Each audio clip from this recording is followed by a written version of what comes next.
Hello, Merrill here. I'm on the PTR today checking out the most recent changes that are towards the rogue class. I'm also going to be doing a video on DKs as well, and the reason why I'm going to do that is because a Death Knight is my main class, so I'm going to start doing videos on him.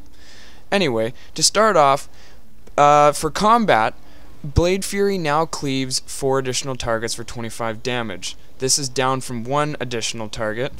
And energy regeneration is reduced by 20%. This lasts until cancelled. Okay. Anyway, so I'm not a overly huge combat fan. I mean, I don't know what it is. I don't like it. Not a huge fan. Anyway, so let's get into the talents here for 5.2. I always play Assassination. I don't know why. I just love it, even though that's one of the lowest DPS classes right now. But anyway, so to start it off, we have Shadow Focus, which is now abilities cost 75% less energy while you are stealth. That is down to 75 from 100. That's, it's gonna suck, but I mean, that still is a huge step, in my opinion. I mean, some people are gonna say otherwise, but that's really what it is. And the next thing that they added, which is they took out preparation from talents and they made it into a baseline for each spec, which is right down here. I personally think that that is an amazing thing. Like, that's amazing. You don't have to choose between preparation or shadow step anymore. Like, hells yeah. Anyway, so the new thing that they added is called Cloak and Dagger, and pretty much all it does is it makes your ambush, your silence, and your cheap shot now be able to be used from ranged, and it has the same effect like Shadow Step. I will show you right here just an example of it. So I'm going to go stealth, and I don't want to guild, no thank you. Anyway, and I'm going to use ambush. So see, I'm not anywhere near him, and there we go. I clicked it, boom. I get teleported straight behind him and I start attacking. This is going to be an interesting thing, because if you want to lessen the amount of work, which this kind of sounds a little lazy, but at the same time it's kind of nice when you're trying to start off your rotation, because it does the same effect as Shadow Step. It's just that you can start off your rotation quicker. Because, like, for me, for example, what I had to do is, I'd Shadow Step, ambush, and then I'd put the thing on, right? And I believe the cost from, Shadow Focus still has an effect in this. Yeah, okay, yeah, it does. So, yeah, there you go. It starts right off, and I can go straight into a Slice and Dice, or straight into a Rupture, whichever it is you want to do. And, you know what? It does seem like it's the lazy man's way, but I think it's pretty damn nice.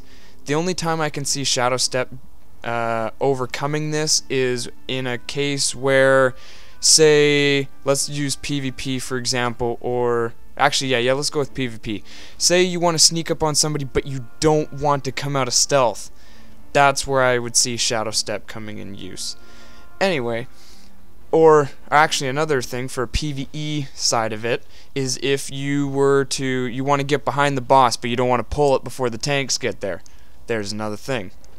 Anyway, so it's a neat little talent. I kind of like it. It's pretty cool. So the other thing that they did is Burst of Speed. Burst of Speed now costs 30 energy instead of, I think it was 50. Yes, it was 50. Okay.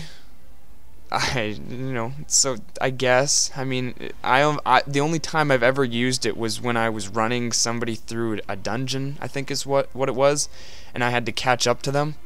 So I just used it to catch up to them. Other than that, that was pretty much the only time I really used it for. I'm not discouraging the use of this talent, but I mean, I guess with them lowering it to 30 energy, it makes it kind of more appealing in a terms. I don't know. Other than that, the only other thing is it just removes slowing effects. Yeah, okay. Anyway, so the next talent that they've added is Marked for Death. And all Marked for Death does is it puts 5 combo points on your target. And it says here, when the target dies, Marked for Death will reset its cooldown. Right there we go. We got 5 combo points, as you can see right there. It had a nice little spell effect. And I'll use my stealth and my ambush to get up to him, and 5-point rupture right there. You know, it's pretty cool. It's not a not a bad thing. And so the next thing that they changed was where is it? It's in sub singularity or singular. I'm sorry, I can't pronounce it. The singularity vein now causes you to deal 20% additional damage, which is up from 16. Okay, that's pretty cool, I guess. You know, it's a good, good buff. I see rogues are starting to get their buffs up there, you know.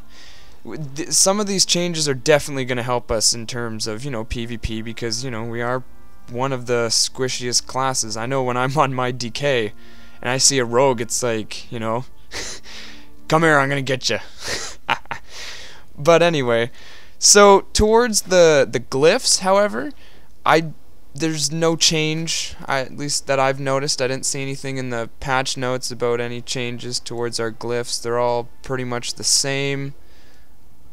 Other than that, that's really all that's in patch 5.2 in terms of rogue changes. Thank you for watching. This is Mero here. Thank you for watching. Subscribe if you'd like to see some more gaming videos.